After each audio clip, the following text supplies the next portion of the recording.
Incorpora Cast, um canal de informação e diálogo com o mercado imobiliário.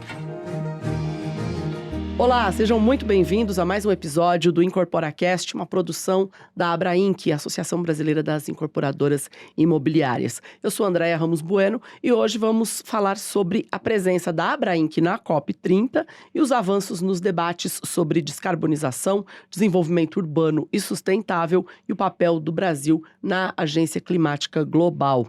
Também vamos apresentar os principais resultados de um estudo conduzido pela DIP para a Abra Inc., que trouxe insights importantes sobre redução das emissões de carbono, desafios regulatórios e oportunidades de acesso a capital. E para essa conversa, nós recebemos o Vladimir Slage, que é diretor de Desenvolvimento Urbano e Sustentabilidade da Abra Inc., e o Arthur Kovács, que é CEO e cofundador da DIP. Juntos, eles vão nos ajudar a entender como o setor está evoluindo, onde ainda existem lacunas e como a tecnologia de dados podem acelerar essa transformação rumo a uma construção mais sustentável.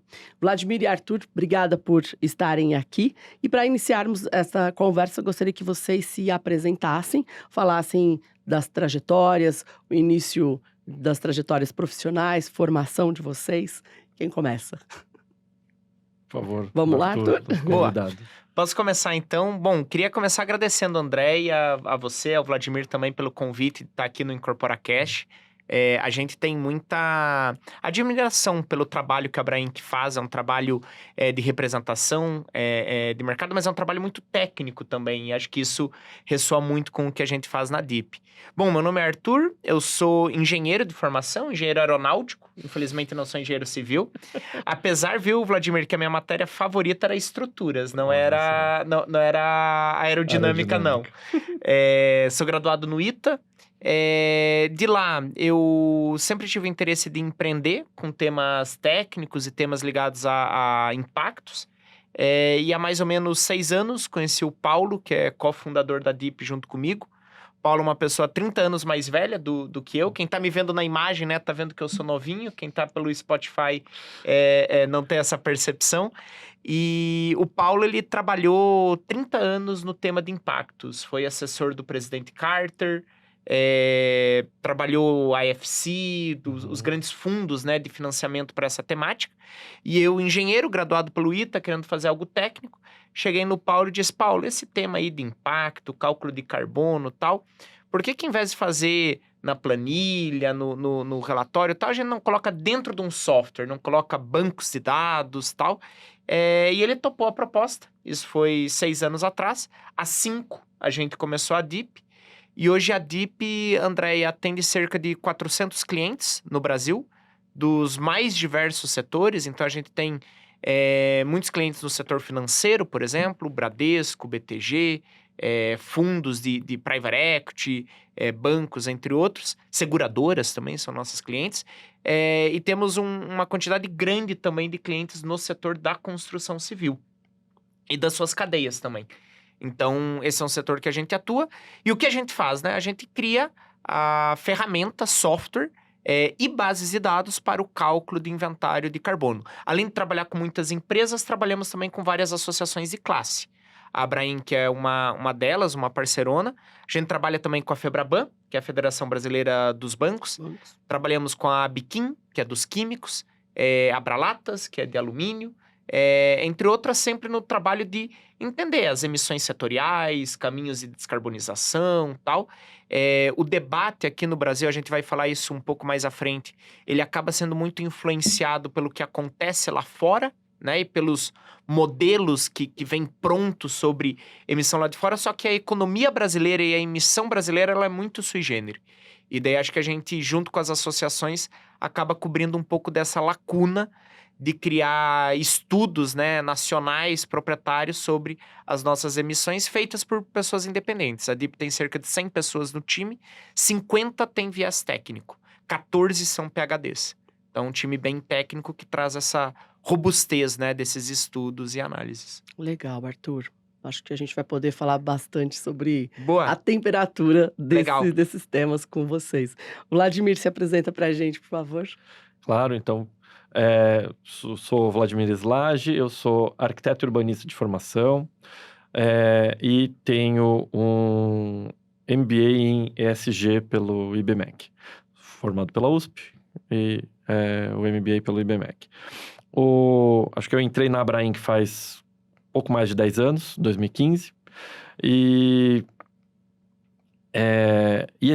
o tema, eu assisti o desenvolvimento do tema de sustentabilidade crescer dentro das incorporadoras associadas da Abrainc e, como resultado, esse tema crescer também dentro da própria Abrainc, né? Então, lá em 2015 era um tema bastante marginal, e acho que as demandas de clientes, demandas regulatórias, o próprio mercado entendendo o seu papel né, o seu papel e o seu impacto no meio ambiente, acabou entendendo que esse era um assunto que a Abrainc deveria começar a abordar, justamente na intenção de entender melhor o seu impacto, qual era de fato, etc. Então, a questão de 2 ou 3 anos atrás, acredito que há 3 anos atrás, a Abrainc se tornou a signatária do Pacto Global, e ao se tornar signatária, nós instauramos um comitê de sustentabilidade na Abrainc, formado por empresas indicadas pelo nosso conselho, e começamos a trabalhar essa pauta. E nossa primeira grande ação foi fazer um inventário nacional de emissões de carbono. E isso trouxe para nós diversos insights de quais eram os nossos principais ofensores, onde estavam as nossas fortalezas, e os caminhos que a gente deveria seguir. A partir daí, a gente vem trabalhando junto a governos, junto a instituições acadêmicas, junto a empresas de consultoria como a DIP, traçando esse caminho e buscando identificar e resolver os nossos principais ofensores. Acho que esse que é um pouco o objetivo aqui da Abrainc nesse momento. Legal. Vladimir, vou começar com você. A Abrainc, ela teve uma presença de destaque na COP30, e eu queria que você contasse quais foram os principais objetivos da presença da associação na Cúpula do Clima e quais iniciativas você destacaria como mais relevantes. Conta pra gente também o que você viu lá, que o setor, né, pode aproveitar. Enfim, vocês ficaram alguns dias lá, foi uma presença, uma participação importante. Foi, na verdade, presença da Abrainc nós ficamos durante a COP inteira. Eu, particularmente, fiquei os 10 primeiros dias. E foi bastante importante, eu acredito, a presença da Abrainc nessa COP por alguns aspectos. O primeiro deles é que foi uma COP que os entes subnacionais, cidades e estados de todos os países tiveram um papel muito importante, muito relevante. Normalmente as COPs, para quem não entende, elas é uma reunião organizada pela ONU, então participam governos federais, governos nacionais, né? Os representantes desses governos nacionais. E existem lá várias discussões, acordos, como o Acordo de Paris, firmado, as NDCs e tudo mais. Mas, no fim das contas, os maiores impactos e as maiores oportunidades de redução de emissões de carbono estão vinculadas ou aos governos subnacionais, porque é nas cidades e na gestão das cidades que você tem um papel importante de redução. Para a gente ter uma ideia, não vou dar spoiler aqui do estudo do Arthur, mas no mundo, 37% das emissões está relacionado às cidades. No Brasil isso é um pouco diferente, ele vai falar, mas então cidades é um tema que é muito relevante para o mundo discutir. E assim como no Brasil, os gestores dessas cidades não participam da COP. Então, o stand que a Abrainc se tornou parceira estratégica, ela ia muito na linha de discutir o papel dos entes subnacionais na descarbonização. Nós fomos parceiros estratégicos do Cities and Regions Hub, que é um pavilhão que está presente em todas as COPs.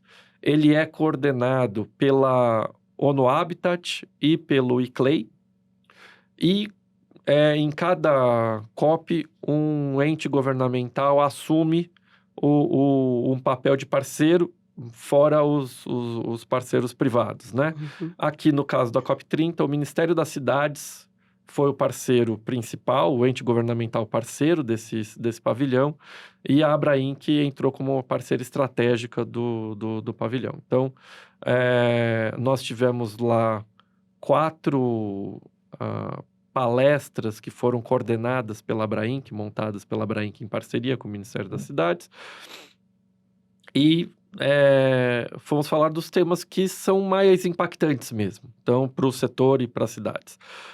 A gente falou de resiliência urbana e as dificuldades, principalmente de países em desenvolvimento, em alterar as suas cidades para suportarem os efeitos das mudanças climáticas. Acho que isso foi uma pauta bastante importante.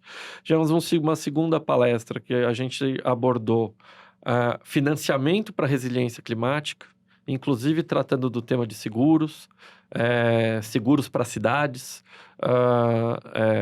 porque hoje os custos de reconstrução estão todos pautados em recursos orçamentários, pelo menos no Brasil.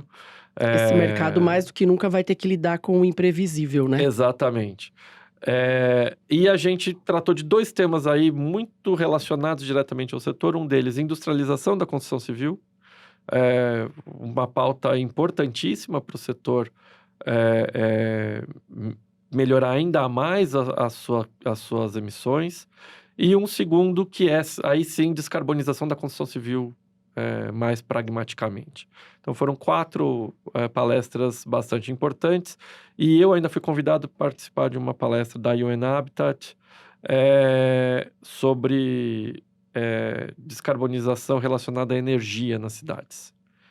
Também tratamos ali de um tema que eu acho que é bastante relevante, que, no geral, como as discussões da COP elas acontecem muito no âmbito dos governos nacionais, existe sempre uma tentativa de mudar pela oferta. Uhum. E ali se tratou de por que não trabalhar na demanda, uma vez que, se a oferta é privada, ela simplesmente vai suprir demanda. Então, se a oferta muda, se a demanda muda, a tendência é que a oferta mude também. Uhum. Então, uma discussão bastante interessante também do ponto de vista de energia de cidades. Acho que esse foi o resumo rápido da participação de vocês.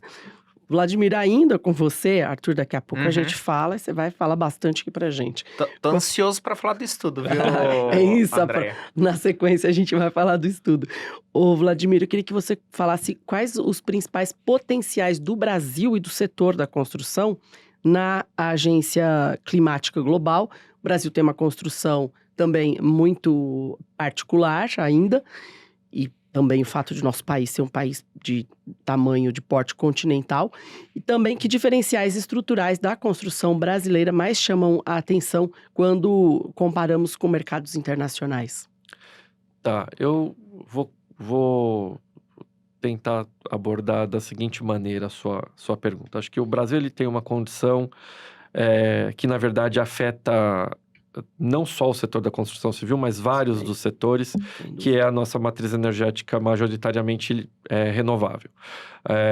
Então, a gente tem quase que metade da nossa matriz energética total renovável, e, no caso, quando a gente está falando de matriz elétrica, que é a matriz que mais impacta as nossas cidades, as nossas edificações, ela é 85% renovável. Isso reduz muito as emissões das nossas edificações, e contribui para os resultados que o estudo da DIP nos trouxe. Então, acho que a gente tem uma característica bastante importante nesse aspecto. Quando a gente vai para a construção em si, o Brasil é um país que ele tradicionalmente constrói com o concreto armado, né? Então, isso não é segredo para ninguém, o cimento e o aço são 2 grandes emissores no mundo todo. Uhum. São 2 materiais muito importantes nesse papel. 2 setores que, inclusive, sabendo desse papel, já têm trabalhado reduções de emissões. Então, são setores que estão preocupados com o tema. O setor de cimento tem um roadmap, prevê a descarbonização até 2050. Então, são setores muito preocupados. Mas o Brasil constrói muito em concreto armado e isso impacta nas nossas emissões no carbono incorporado. Ao mesmo tempo, eu acho que a gente também precisa ter uma clareza que essa é uma tecnologia 100% nacional. A construção brasileira, ela é independente de produtos importados. Justamente porque a gente utiliza a tecnologia do concreto armado, no qual nós somos talvez um dos melhores países em projeto de estruturas de concreto armado. Nós exportamos essa tecnologia. Então, ela é uma tecnologia que ela é positiva para o país, né? Porque nos torna independentes num modelo de construção, num cenário de alto déficit habitacional. Nós temos 6 milhões de habitações em déficit habitacional, precisamos construir muito, e a gente não pode vincular os nossos custos de construção a modelos importados e tudo mais. Então, acho que existe aqui uma posição estratégica que é importante. Então, o que o setor tem feito? O setor tem melhorado sua eficiência ainda mais no modelo de concreto armado. Então, hoje, os modelos mais eficientes, eles tratam de uma industrialização on-site. Então, cada terreno que a gente constrói, os nossos prédios, se tornam pequenas fábricas de produção de habitação em concreto armado.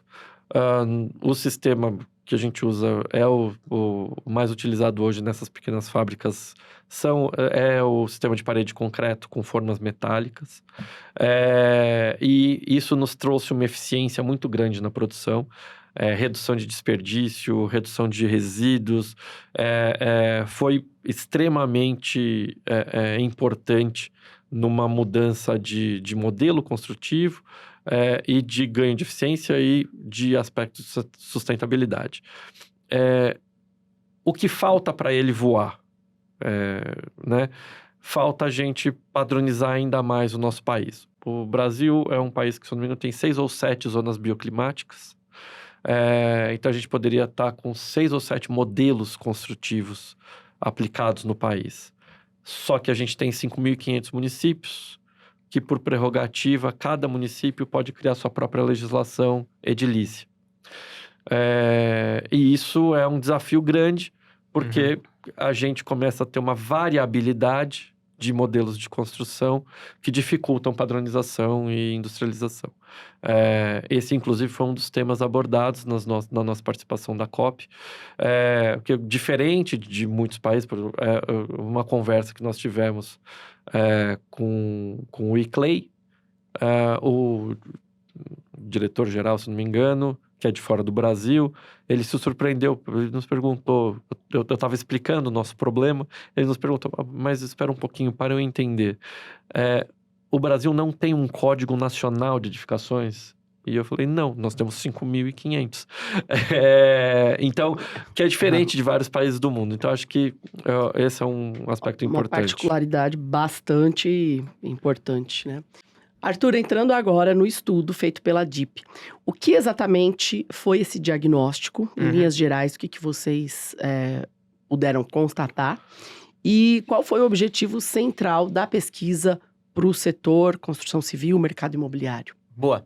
Eu vou responder de trás para frente, começar falando do objetivo e daí falar dos resultados. Vamos lá. Para falar do objetivo, Andréia, eu queria fazer uma metáfora, tá? Imagina que nós 3 aqui estivéssemos num barco, e esse barco, né, que é o clima do planeta, tá afundando. E a gente diz, a gente precisa tirar carbono, precisa tirar peso desse barco. Só que o que acontece? O Vladimir, ele tá com uma maleta de mão, tá? Eu tenho 3 malas aqui, e você, Andréia, tá com 500 quilos de mala, assim. Daí... É bastante provável. Daí, assim, como é que nós três aqui vamos decidir, né? Tirar peso do barco? A primeira ideia poderia ser, não, cada um joga 200 quilos fora. Eu vou dizer, ó, beleza, eu tenho aqui 3 malas, vou jogar as 3 malas fora e beleza. Pra você, André, vai estar tudo certo. Você tá com 500 quilos de mala, ainda vai sobrar roupa. E o Vladimir, só se ele pular do barco, né? Porque com a maletinha de mão, vai jogar a maletinha de mão e ainda não vai ter perdido 200 quilos. Bom, esse modelo não funcionaria. Outro modelo é dizer, não, cada um vai perder proporcional. Opa, já é um pouco melhor. Mas ainda assim, pro Vladimir vai ser pior, né? Porque ele tá ali só com 2 mudas de roupa, você tá com 500 quilogramas de mala, vai ficar ruim cada um perder 30% da roupa. Então, vai ser uma questão complicada. Acho que a gente vai conversar, vai chegar à conclusão que, olha, o Vladimir não precisa perder nada. Eu, das minhas 3 malas, sei lá, jogo 2 fora. E a André joga metade do peso dela. Sobrou pra mim. Beleza? Acho que seria razoável, né? A discussão de carbono, ela é muito parecida, Andréia. Tanto quando a gente fala de metas entre países, mas também quando a gente fala dentro de um país, das metas entre os setores, certo? Não faz sentido você dizer todos os setores da economia vão ter que descarbonizar igual, porque vão existir setores que já estão mais limpos, setores que estão sujos, setores que são hard to abate. O que é o hard to abate? É o Vladimir que só tá com uma maleta, ele já perdeu tudo, entendeu? Tipo, ele não consegue mais perder carbono. Então, você vai ter que ter uma discussão muito técnica, que também é política, ela não é uma discussão só técnica, é uma discussão técnica, política e econômica, de ver como cada setor vai descarbonizar. E é exatamente nesse momento, Andréia, que a gente está no Brasil hoje. A gente teve o mercado regulado de carbono sendo aprovado no final de 24, e agora a gente está no período da regulamentação.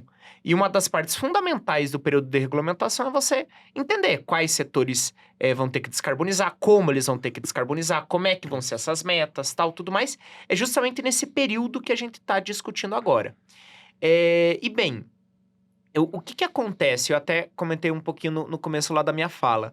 É muito natural nesse processo de discussão os técnicos lá de Brasília tentarem pegar um modelo pré-pronto que foi aplicado no mercado europeu, que foi aplicado em outros mercados, vamos partir daqui. E é uma boa ideia você partir de um modelo pré-pronto, porque boas ideias se copiam, né? Já se verifica o que deu certo, o que não exato. deu. Então, vamos pegar aqui de outros países. Só que o que acontece? O perfil de emissão do Brasil é muito diferente dos outros países do mundo. Então, se a gente pegar o mesmo modelo de metas e plano que foi aplicado em outros mercados e aplicar aqui no Brasil, a gente vai pedir para o setor da construção pular do barco e outros setores fazerem muito pouco, entende? Sim. E o nosso objetivo foi justamente trazer uma luz técnica a isso. Então, entender o quanto que a construção civil emite no Brasil, e como é que isso se compara com outros países do mundo, e pincelar o que seria um desenho de metas possível para o setor da construção. Esse foi o objetivo do estudo. Bem, dito dos objetivos, vamos falar agora dos resultados, tá? E daí, para falar dos resultados, é legal dar mais um contexto, que quando a gente fala de emissão da construção, a gente fala basicamente de 4 etapas, tá?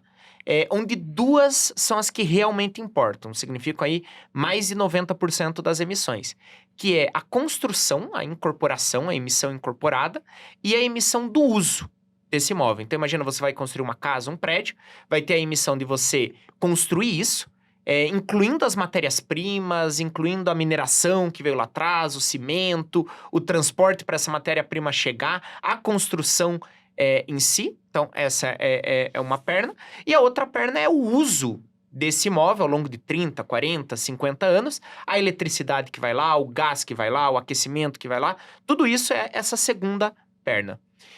A nível de mundo, e o Vladimir já adiantou um número, quando você pensa em OCDE, tanto na construção quanto no uso, a gente está falando tipicamente de quase 40% da emissão dos países. No Brasil, esse número somado é de cerca de 5%. Então, a gente é mais ou menos 1/8 da emissão proporcional com relação ao mundo.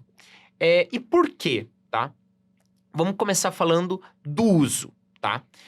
Quando a gente fala do uso, primeiro, a nossa matriz elétrica é muito mais limpa. Então, durante esses 30, 40 anos, que lá fora você vai estar queimando carvão para colocar energia elétrica, aqui no Brasil a gente está usando hidrelétrica, solar, eólica para colocar essa energia elétrica. Então, a gente emite menos por cada kilowatt de energia que a gente usa. Uhum.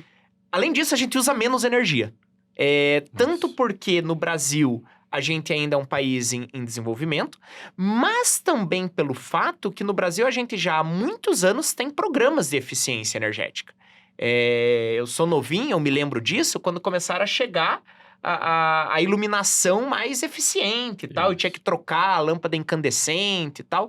Então o Brasil ele já vem há décadas trabalhando na eficiência energética. Terceiro aspecto que no uso faz a gente emitir menos é que no Brasil a gente usa muito menos energia que a média mundial para a regulação térmica das construções. A gente tem sim ar-condicionado, e isso é o que emite, né? Mas a gente não tem a necessidade de aquecer as nossas moradias no inverno. E isso na Europa acontece. Na Europa acontece, nos Estados Unidos... Acontece no verão, que muitos países têm verões rigorosos. Exatamente. E no inverno... Exatamente. E é gás natural, Tem o né? Que eles aquecimento. usam para fazer esse aquecimento.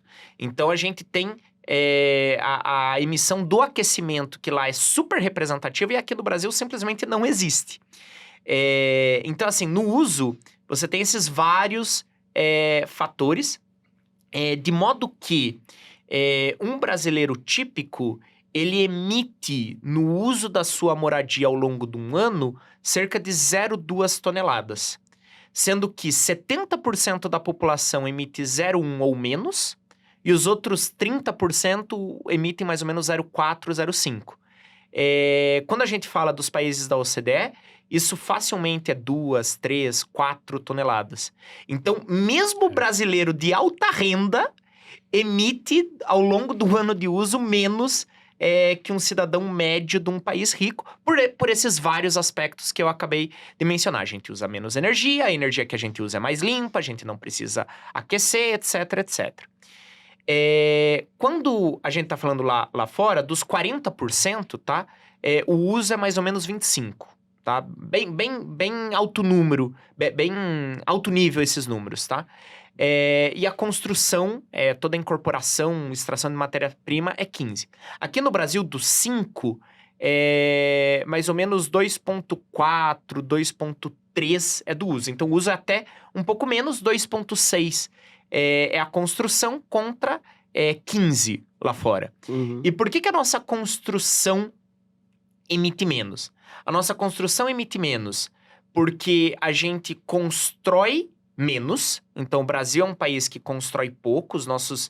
A gente tem um déficit habitacional, as nossas construções precisam fazer um catch-up nesse sentido, mas mesmo quando você controla pelo metro quadrado construído, a nossa emissão ainda é mais ou menos metade, menos da metade da emissão por metro construído. E daí tem várias questões que levam a isso. O fato da nossa matriz ser limpa ajuda a emissão dos insumos ser menor. A própria construção, modo geral, ela emite menos. Então, tem vários aspectos que entram nisso. E daí é legal comentar como a gente fez essa conta, tá? A conta do uso, ela é uma conta muito top-down, que vem dos números, os números de uso de energia por ano, a matriz e tal. Quando a gente está falando da construção, essa é uma conta muito mais difícil, né? Porque você precisa considerar a extração das matérias-primas, o transporte, a construção em si e tal. Como é que você mapeia toda essa cadeia, né? E isso, aliás, quando você vê as estimativas da emissão do setor da construção nos outros países, você vai ver que mais ou menos todo mundo concorda no uso. Na construção, as estimativas elas variam bastante porque é difícil mesmo. Como é que a DIP fez esse cálculo? Na DIP a gente domina uma coisa chamada matriz insumo-produto. A matriz insumo-produto, Andréia, ela é como se fosse uma foto da economia que traça todos os fluxos econômicos que acontecem dentro de uma economia. Então, quanto que a construção comprou do cimento, quanto que o cimento comprou de combustível, o quanto que o setor de combustível comprou de construção. Então, assim, todo esse encadeamento econômico, a matriz insumo-produto materializa e representa. E nós temos um especialista no nosso time, o Dr. Mauro Zac, ele é um PhD pelo ITA, graduado pela Unicamp, que ele é uma autoridade nacional no tema de matriz insumo-produto, e ele conseguiu recortar da matriz insumo-produto o setor da construção civil, excluindo o setor de construção pesada. Isso. Então, é um recorte bastante específico. Teve um ou outro ponto que a gente não conseguiu fazer essa divisão e daí a gente pecou pelo excesso. A gente colocou para dentro e daí fazendo todo esse recorte e considerando todas essas cadeias produtivas, então desde lá da mineração, fabricar o cimento, transportar o cimento, até chegar na construção e erguer o prédio, a casa, a emissão do setor da construção dá mais ou menos 2,4% da emissão total do Brasil, somado com o uso, cerca de 5%. Então, 5 contra 40. E daí, quando a gente... Esse é, eu acho que o resultado principal do estudo, né? E eu já li esse estudo diversas vezes. A gente já fez estudos bastante similares para outros setores da economia também. Então, é um tipo de estudo que a gente tem bastante experiência e segurança em fazer. E ele está bastante conservador, tá? O número de 5%, se a gente quisesse dar uma apertada, talvez cairia para 4%, tal, mas a gente pecou por conservadorismo em vários aspectos. E a gente também pincelou algumas sugestões. Então, assim, acho que tem um ponto que o Vladimir já comentou, que vários dos insumos já estão com planos de descarbonização, então isso ajuda. Mas eu acho que tem uma questão também que a gente precisa olhar, que se esses 70% da população que usam cerca de 0,1 tonelada por ano conseguirem ter inclusão econômica e inclusão habitacional, essa emissão naturalmente vai subir. Então, a gente precisa desenvolver metas para o setor da construção civil que levem isso em conta. Então, como é que a gente diminui a emissão per capita, mas levando em conta que a gente tem um déficit energético e de construção grande também no Brasil. E, bem, lá no estudo que está em posse da Abrainc, tem todos esses números e indicadores tal, e todo o memorial de como o cálculo foi feito. Vladimir, agora falando um pouco sobre a importância da urbanização e do adensamento formal. Como esse planejamento urbano pode ajudar na redução de emissões no setor? Esse é um tema bastante relevante quando a gente está falando de cidades, porque se você pegar ainda o Brasil, como o Arthur colocou, como as emissões operacionais das edificações, que é justamente essas emissões do uso, elas são muito baixas. Se você for pegar as emissões das cidades, que são elevadas, o maior emissor hoje é transporte. E quando a gente está falando de cidades no Brasil, a gente tem um estudo que a gente inclusive apresentou na COP. As nossas cidades, elas são muito espraiadas. Elas ocupam uma área horizontal muito grande. As cidades no Brasil, no geral, elas cresceram horizontalmente. Então, a gente tem cidades muito pouco densas. Isso justamente aumenta as distâncias a serem percorridas, aumenta os gastos de combustível e isso também incentiva a utilização de meios de transportes individuais, o automóvel, e isso tudo contribui para as altas emissões das nossas cidades. Já está bastante comprovado que cidades mais densas, elas têm redução das suas emissões per capita, né? Então, quanto menores essas distâncias, menores as emissões das cidades. Então, há políticas de adensamento das cidades, isso é, de colocar mais pessoas morando numa mesma área, elas são bastante importantes para a gente reduzir emissões das cidades. Não só por conta das emissões de carbono atreladas a transporte, mas ao mesmo tempo porque quando eu limito o crescimento horizontal das cidades, eu tenho uma tendência de preservação das áreas verdes de entorno. E enquanto mais eu cresço essas cidades horizontalmente, mais eu converto áreas verdes em cidades. E isso é bastante importante num cenário em que as maiores emissões do país é desmatamento. Esse ano houve uma redução importante, mas no ano passado as maiores emissões do país eram relacionadas a desmatamento. E limitar o crescimento horizontal das cidades é bastante importante.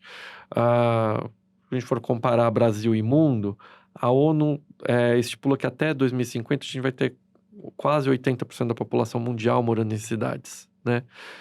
No Brasil, o censo agora de 2021 trouxe que 84% da população do Brasil já está morando em cidades. Então, assim, a gente já está em 2050. Nesse aspecto, Nesse sim. aspecto. Então, o nosso cenário, ele é bastante relevante quando a gente está falando dessa necessidade de adensar as cidades.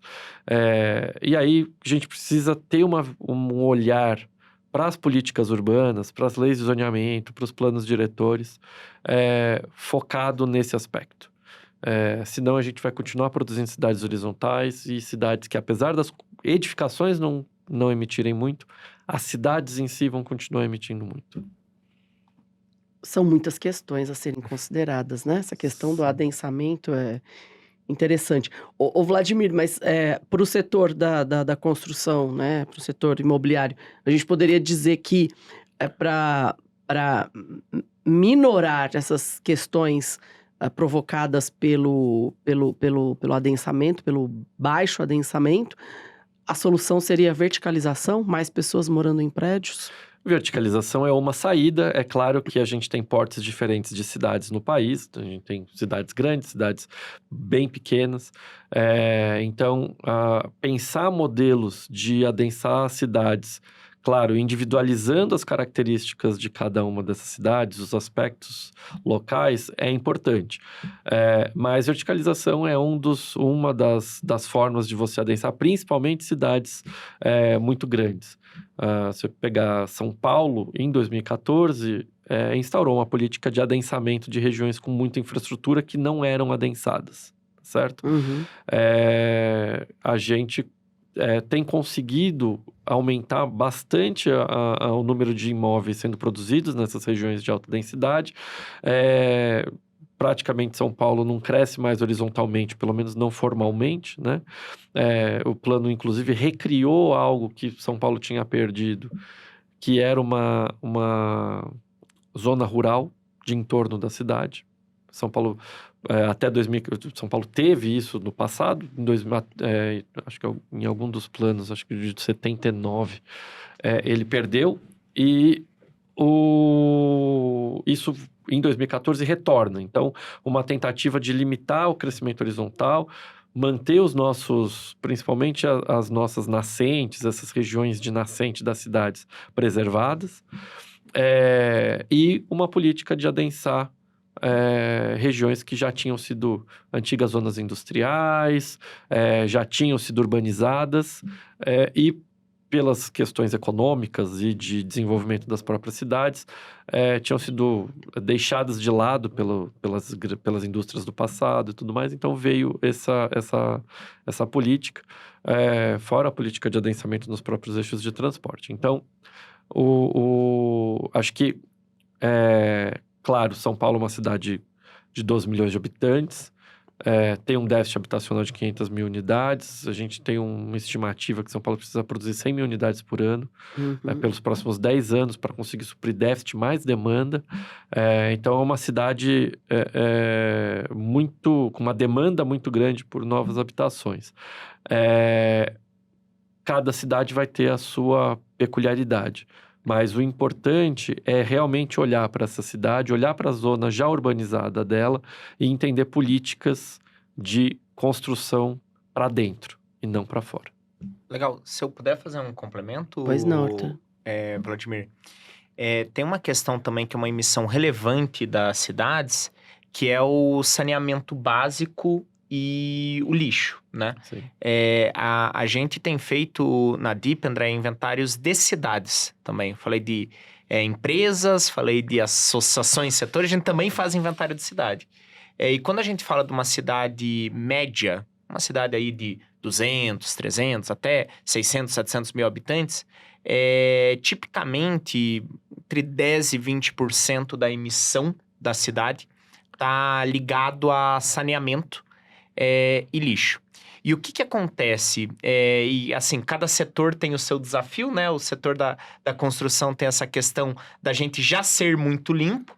O setor do saneamento tem um desafio que quanto mais ele formaliza, quanto mais ele faz saneamento, a emissão formal parece que aumenta, porque você tem mais pessoas dentro do sistema, você aumenta o volume de tratamento, parece que você está aumentando a emissão. Só que não, porque a pessoa que está fora do sistema formal e que joga isso num córrego... Está poluindo, prejuízo muito maior. Tem um prejuízo ambiental, além da emissão, e emite mais. Porque quando você coloca uma matéria orgânica direto de um rio, ela vai emitir mais do que quando você faz isso de uma maneira tratada e organizada.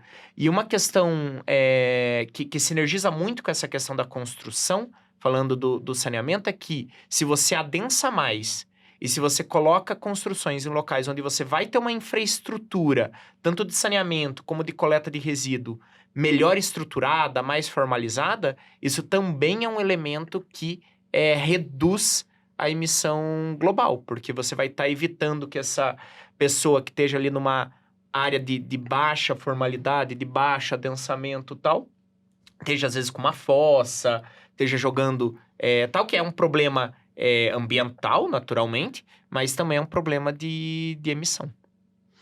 A gente vai, sim, caminhando aqui pro fim da nossa conversa. Vladimir, eu queria que você falasse como o cenário atual do setor, ele dialoga com regulações como IFRS S1, S2, Mercado Regulado de Carbono e exigências de transparência. Vocês dois poderiam explicar um pouco sobre essas novas regulações?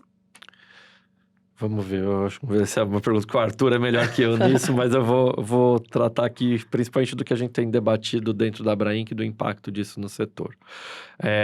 Bom, a regulação S1 e S2 do IFRS, o Brasil foi um dos primeiros países a adotar como obrigatório.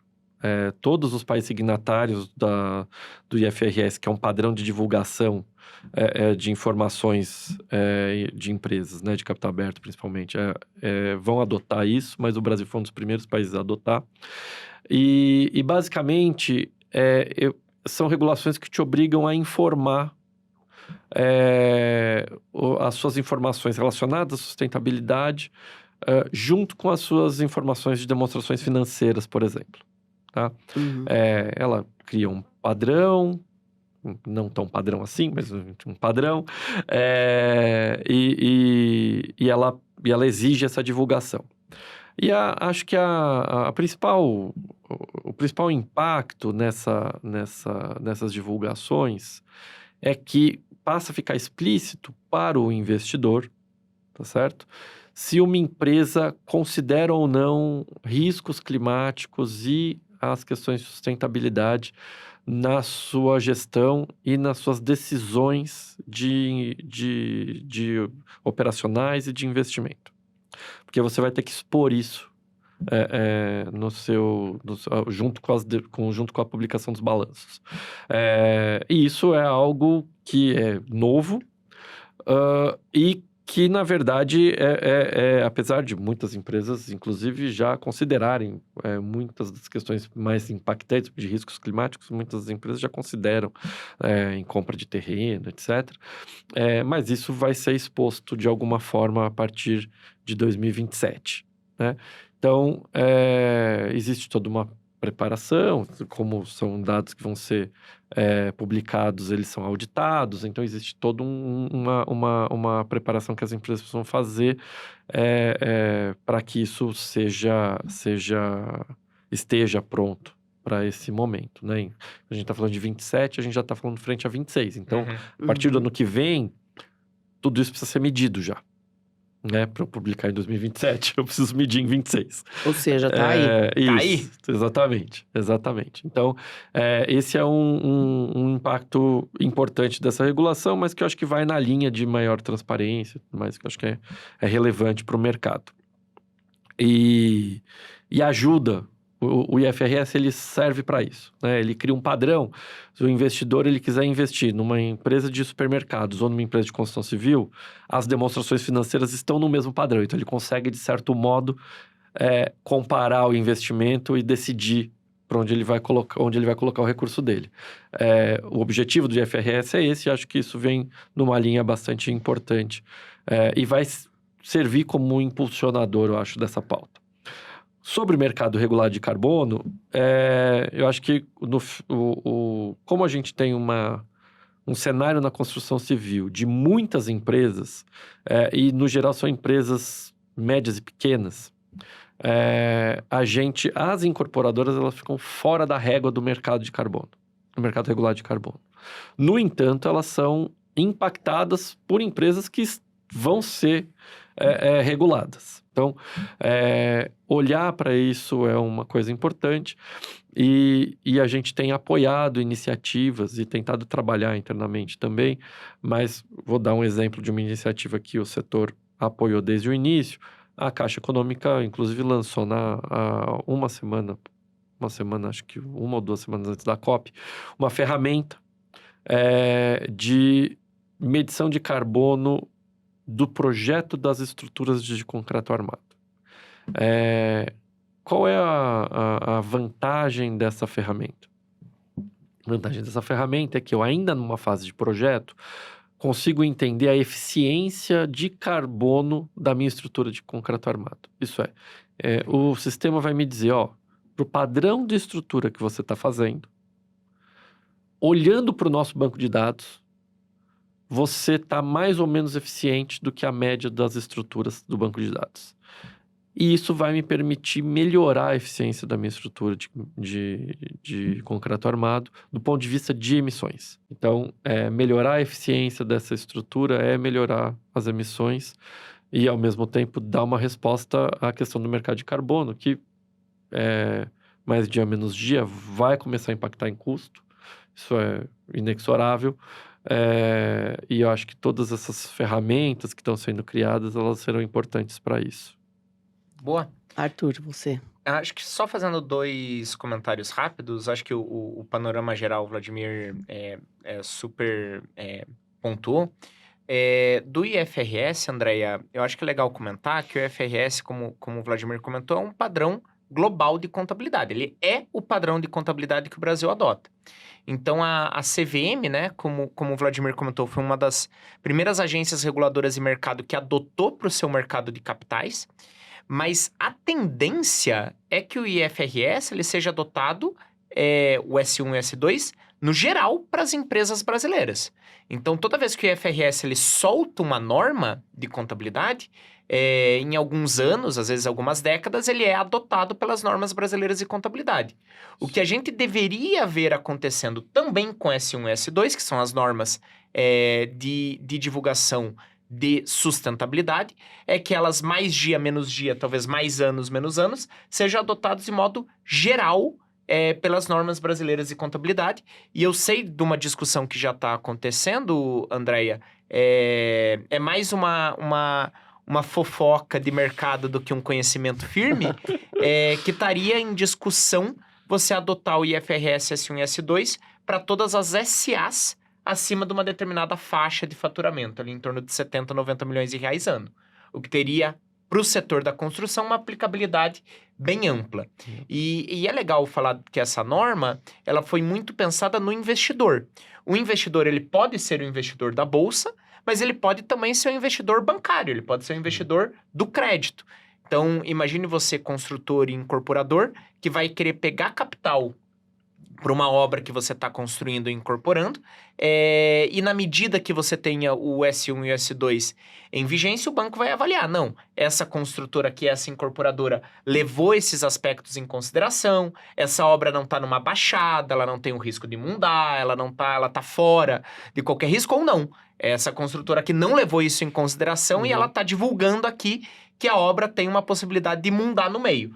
Pô, qual obra será que eu vou privilegiar no financiamento ou será que eu vou aplicar a mesma taxa de juros para ambas incorporadoras ou para ambas construtoras? Então, acho que do IFRS eu só queria pontuar isso, que a tendência ao longo dos próximos anos é que ela vire uma regra de aplicação geral e que o objetivo é dar visibilidade para o investidor de bolsa, mas também para o investidor financeiro, bancário, tá?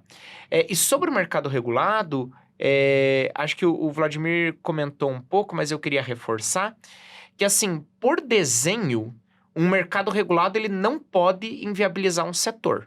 Por desenho, né? E eu acho que esse é o papel que a Abrainc tem, e as outras associações de classe, de manter esse diálogo com Brasília, com os reguladores, e olha, se você regulamentar por esse caminho, vai inviabilizar o meu setor. E é inclusive nesse âmbito que se insere o estudo que a DIP fez para a Abrainc. Mas, dado que você tem uma regra que seja possível para o setor, dentro do setor, aquelas empresas que estiverem mais limpas, com projetos melhores, com menos uso de material tal, deveriam ser beneficiadas. A lógica do mercado regulado é toda essa. Que você não inviabilize o setor, mas que dentro do setor aquelas empresas mais avançadas sejam beneficiadas e aquelas empresas menos avançadas tenham que correr e ir atrás e implementar melhores projetos. Então, pontuar isso que isso deve acontecer, e nesse sentido, aquelas empresas que começarem antes e que, como várias das líderes do setor já estão fazendo, né, tendem a se beneficiar no médio e longo prazo. Vladimir, Arthur, conversa muito boa, mas ainda tinha certamente outras questões para a gente abordar. Quero agradecer a presença de vocês, a disponibilidade e essa troca de informações. Muito bom saber o que rolou na COP, saber desse estudo. Eu deixo o espaço para as considerações finais de vocês. Bom, do meu lado, só agradecer, Andréia, a você, ao Vladimir especialmente, a Abrainc pelo convite. E dizer que para falar sobre emissão de carbono e tal, é só chamar, viu? Que esse é um assunto que, por prazer, aí a gente pode falar por horas a respeito dele. Eu queria agradecer ao Arthur, à DIP pela parceria. Acho que o estudo foi bastante importante. A gente conversa muito sobre toda essa pauta. E a DIP tem sido uma parceira no nosso desenvolvimento aqui dos estudos e das informações que a gente precisa. E só agradecer, André, pelas perguntas aqui, pelo podcast. Muito obrigado. Legal, gente. Boa. Muito obrigada. E certamente deu para perceber que é um assunto que rende muito e o estudo certamente ainda tem muita coisa para a gente conversar. E eu agradeço a você que nos acompanhou até aqui e fique com a gente, nos acompanhe nos próximos episódios do IncorporaCast.